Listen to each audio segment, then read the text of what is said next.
Just thinking about this, thinking about my path, how unusual it has been, and trying to connect it to what's happening now in the world with AI. So if you think about Central Asia has roughly the same population as Germany, all right? Central Asia is like roughly 80 million people.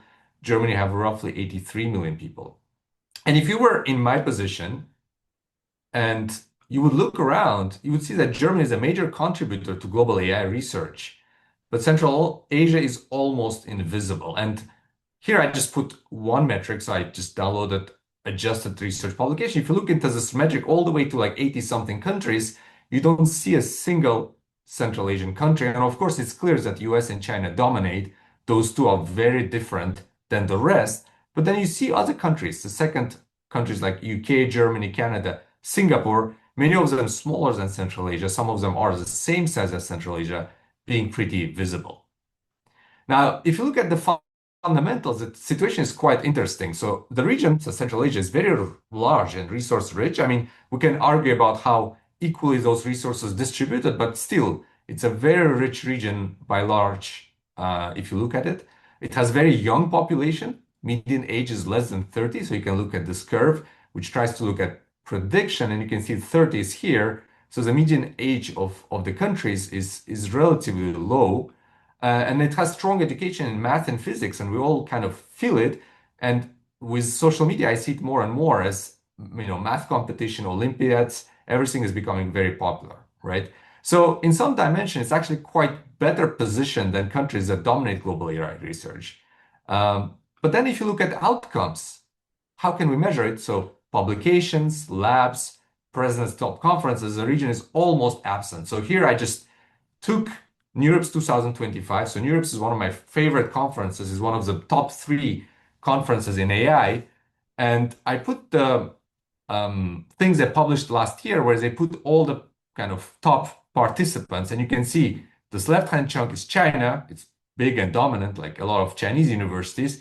The yellow here is the US. You can see Google, Meta, MIT, traditional US powerhouses in machine learning. Here you can see the rest of Asia, right? You can see Singapore, Korea, right? This is actually Mila in Canada, so the rest of the world. And then you can see Europe. So there's EPFL, that's my university, Oxford, Germany, which is TU Munich, ETH Zurich, right? Those are the biggest contributors to AI research. But if you really look at that, Central Asia is really invisible there.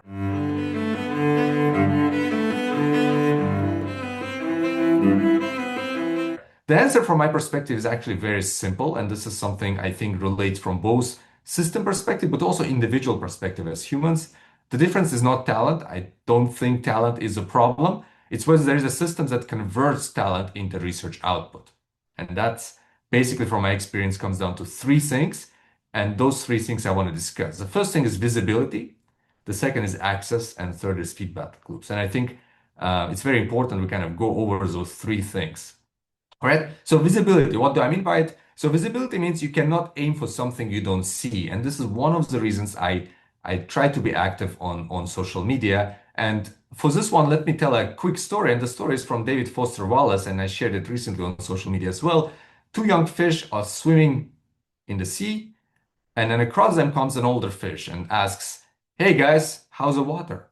So 2 young fish continue swimming, and after a while, one turns to another and says, "What the hell is water?" Right?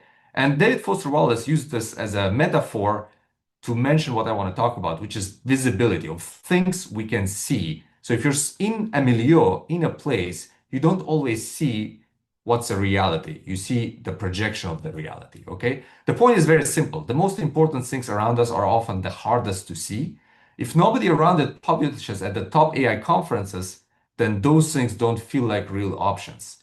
They feel distant, they feel abstract, and you will basically not be able to do. You might be very talented, you might be working hard, but you're optimizing without a clear target. Now, this is a technical plot I put here. The point being, this is kind of an optimization landscape that could reflect the life. But if you don't know what you're optimizing, a clear target where you're trying to get, it's not a good idea. And visibility is basically something we need to be able to see. And luckily, in the modern world, we can kind of address it. I'll get back to this later. The second important thing is access. Okay, most research careers are not built alone, they're transferred through networks. That's an important point to understand that a lot of things that made possible come through mentors, collaborators, internships, recommendation letters. These are not peripheral things, okay? This is a system, okay? Being able to understand the system and access the system is very important. If you're in a strong environment, like I managed to get into, like many of you are, based on the comments, you're always a few steps away from someone who has already done what you want to do. All right. So let me give you an example. You want to be a research scientist at Google. One of my PhD students has just became a research scientist at Google a few months ago. Then because he's in the university we are in, he knew people who are research scientists at Google, right? So it was relatively easy for him to conceptualize the idea and to get information how to get into this. And at this moment, I also want to share a great story by Quentin Tarantino. It was in one of the podcasts that I was listening to. He was telling that he always loved movies, but he watched movies, okay? But he always wanted to make movies, and he didn't know how to do it. But basically, one day he decides to just drop everything and move LA. He had no clear idea, but he decided to move to LA, and he couldn't even afford a house in LA. He had to go to suburbs LA, pretty far away.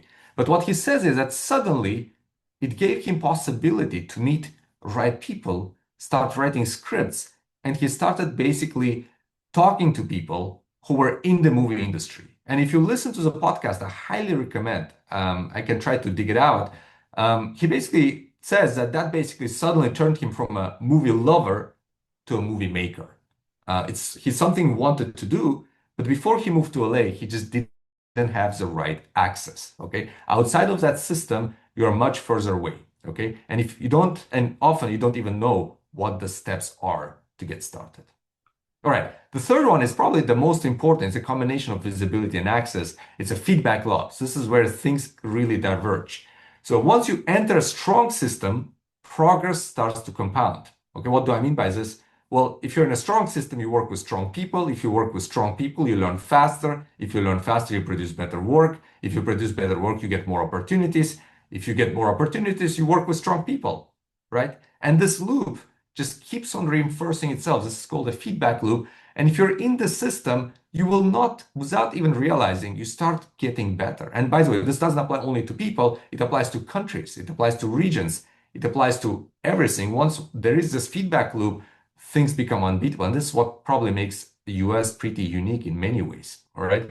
Before that, if you're not in a strong system, opposite can happen. You work in isolation, you get weak or delayed feedback, you spend time on the wrong problems. Because you sprung on the wrong problems, nobody's interested in them, you work in isolation. And this thing keeps on reinforcing itself. Okay. So that's very important to be in a right feedback path, because this gap between a strong system and a weak system is not fixed. It's not static. It compounds over time.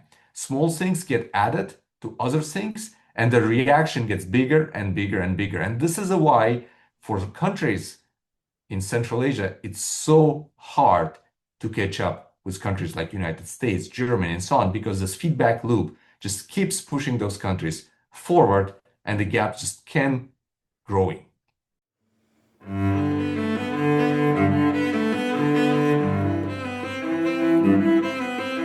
When I say Central Asia is underrepresented, what do I really mean? What I really mean is that the system that converts talent into outcomes is either missing or incomplete.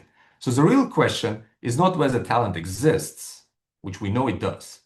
The real question is, how do you go from outside the system to inside the system, both from a country's perspective, but individual perspective as well, right? And this is where my own path starts. And I wanted to spend a minute to describe my path briefly, not because it's unique, but because it illustrates how this transition can actually happen, okay? I grew up in Tashkent. Like many people, I was pretty good at math, okay? I was pretty good at it. I cannot say I was bad at it, okay?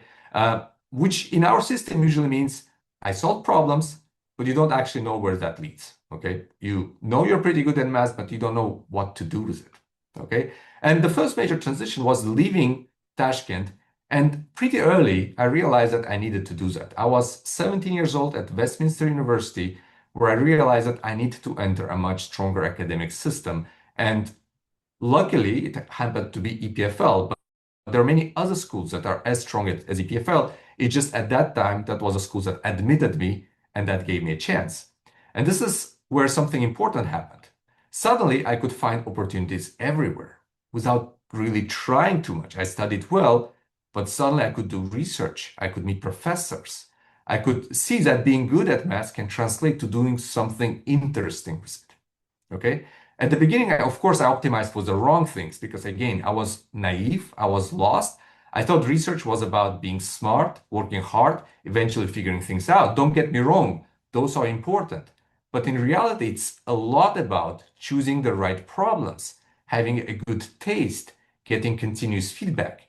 There was a long period where I was confused, but luckily I was 18, I was 19, I was studying, I was learning, which by the way is very normal state in research, but nobody tells you that.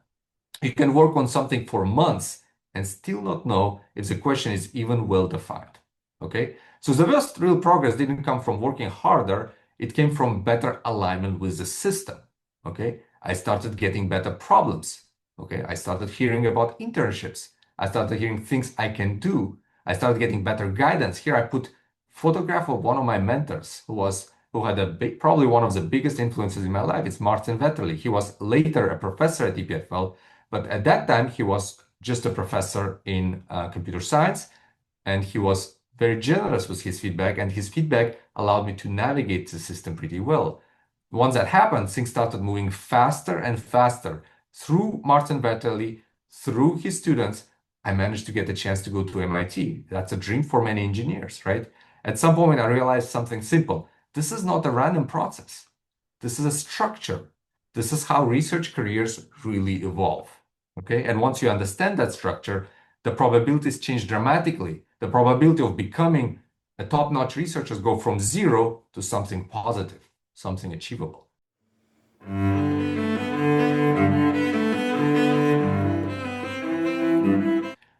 First observation, we gotta optimize for environment, okay? Working hard in the wrong environment is much less effective than working in the right one, right? So here I just show you two examples.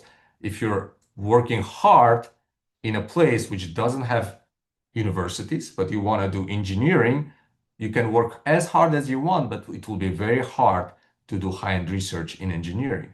On the other hand, on the right-hand side, you see UW Madison, which is a place where there is a strong university system that opens the doors for engineering students to actually excel. Okay, that's the first practical observation. The second, get early feedback.